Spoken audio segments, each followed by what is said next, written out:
Hi guys, welcome back to another review. Yay. Anyway, sorry, I don't think I got enough sleep. Sorry guys, anyway, today we're doing a review of a film I just watched yesterday, which I don't do them yesterday. I can't tell you why, because it's kind of awkward. Anyway, we're doing a review of Resident Evil, the final chapter.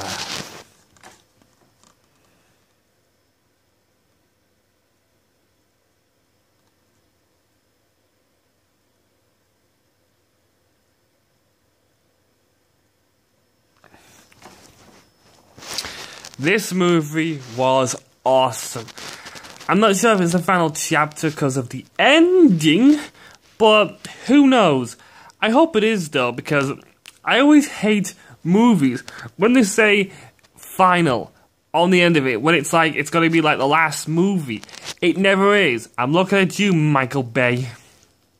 I mean, his Transformers movies are like, yeah, this is gonna be the last Transformers movie.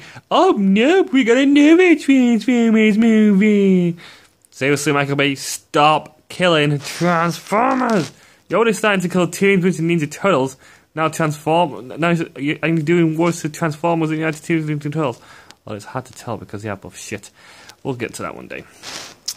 Anyway, this Resident Evil Final Chapter movie. Yes, it's a video game movie, just like the Assassin's Creed movie that I reviewed, which this is a lot better.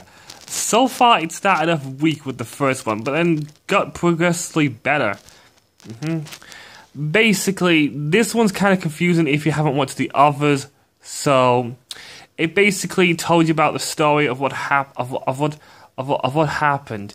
A guy named James Marcus and his own daughter, Alicia Marcus. I think I got that name right. I think I got that name right, basically. Alicia Marcus had like a rare disease that ages you very fast. By the time she's 25, she's gonna have the body of a 50-year-old woman. So the only way to stop it, she was still a little kid at this age. So the only way to stop it, James Marcus invented a cure for the vaccine thing known as the T virus, which he injected to his own daughter, and it was supposed to slow it down. It didn't at all.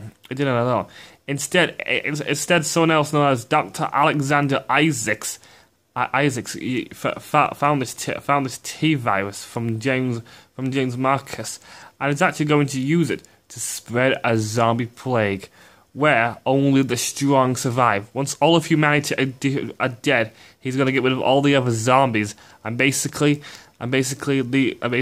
Umbrella will live in their own utopia.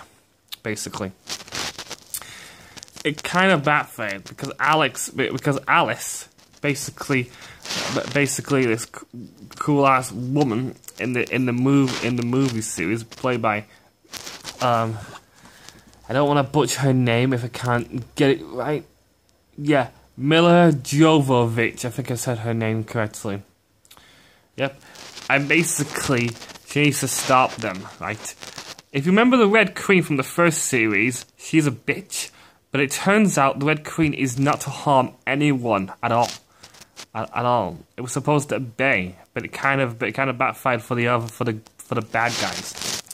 And she told Alice about something in Raccoon City that she should have told a long time ago, but I guess not. Kind of confusing. Anyway, she kind of told her about a vaccine known as the antivirus airborne device. All she has to do is to throw it on the ground. It goes airborne and it kills it kills everyone with T-virus cells. That's fucking cool.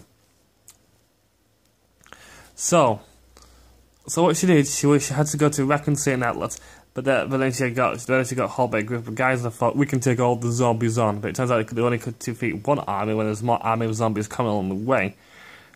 You know. I think a few people got killed. Some I don't remember the name. So instead, Christian, Doc, and I think Nathan. I think his name. I think Nathan was his name. This other black guy, and a girl, and a young kid girl, and another guy who I forgot his name, and also Claire Redfield went along with them. Basically. So yeah, they had to go through the hive's defenses, through like the Cerberus dogs, which were like those bastard things in Resident Evil stuff. A hydro turd thing. Oh, and also two survivors from the first part where she got captured by Dr. Alexander Isaacs.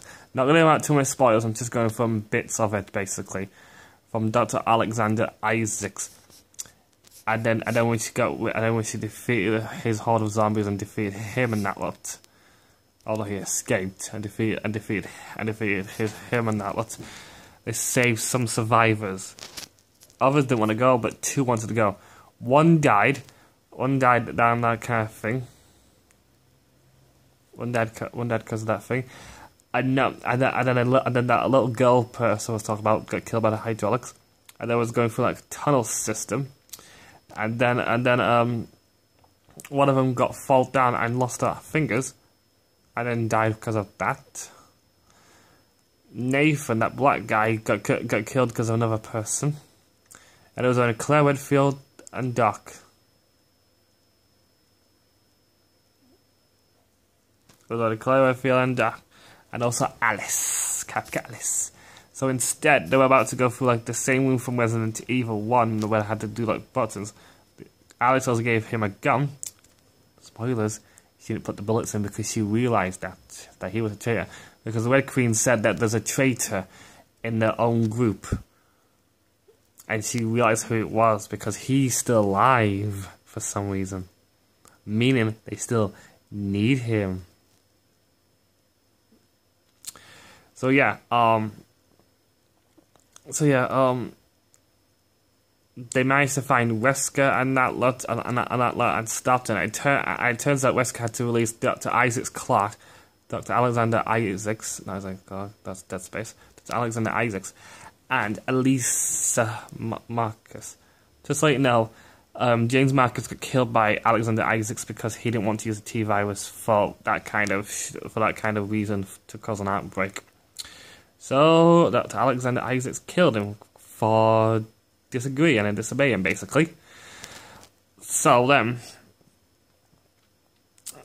at the part, Alice was about to go kill Dr. Alexander Isaacs, but Alexander Isaacs realized that she had three options to kill him with: the fountain pen, a whisk bottle thing, and then some kind of glass thing. I also got a glass holder. I don't know. I can't remember what he called it now. Anyway, then to make it even more confusing, he said, "I know you're going to choose Alice. I know you're going to choose Alice.